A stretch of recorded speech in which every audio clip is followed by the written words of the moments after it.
परमेश्वराचं बोलणं आलं आहे, त्यामुळे आम्ही देहत्याग करणार असल्याचे तब्बल 20 भाविकांनी जाहीर केले आहे। यात कर्नाटकमधील अथणी तालुक्यातील अन्नतपूर येथील 5 भाविकांचा समावेश आहे। विशेष म्हणजे महाराष्ट्रातील भाविक देखील यामध्ये आहेत। जत तालुक्यातील एक महिला आणि पुरुष भक्त देखील देहत्याग करणार आहेत, त्यामुळे खळबळ उडाली आहे।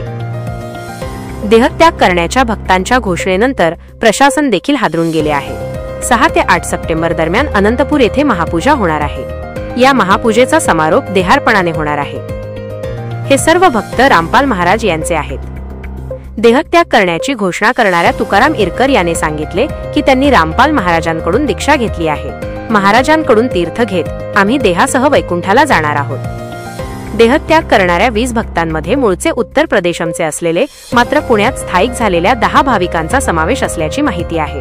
अनंतपूर आणि विजयपूर येथील 10 भाविक असे मिळून 20 भाविक देहत्याग करणार आहे। प्रशासनाला हा देहत्याग करण्याविषयीची माहिती मिळताच चिक्कोडीचे पोलीस उपअधीक्षक तहसीलदार यांनी गावात जात देहत्याग करण्याची घोषणा करणाऱ्या परिवाराचे मत परिवर्तन करण्याचा प्रयत्न केला, मात्र ते आपल्या निर्णयावर ठाम आहेत। तुकाराम इरकर यांचे कुटुंब आपल्या भूमिकेवर ठाम असल्याने कायदेशीर कारवाई करत त्यांना थांबवले जाण्याची शक्यता आहे। देहत्याग करणाऱ्यांमध्ये जत तालुक्यातील माया शिंदे या महिलेचा देखील समावेश आहे। याची माहिती मिळताच तिच्या पतीने पोलिसांमध्ये धाव घेत तक्रार केली। पोलिसांनी तुकाराम आणि माया यांना बोलावून चौकशी केल्याची माहिती आहे। चौकशीत त्यांनी प्रतिसाद दिला आहे। आपण वैकुंठाला जाणार आहोत या त्यांच्या जबाबामुळे पोलीस देखील चक्रावून गेले।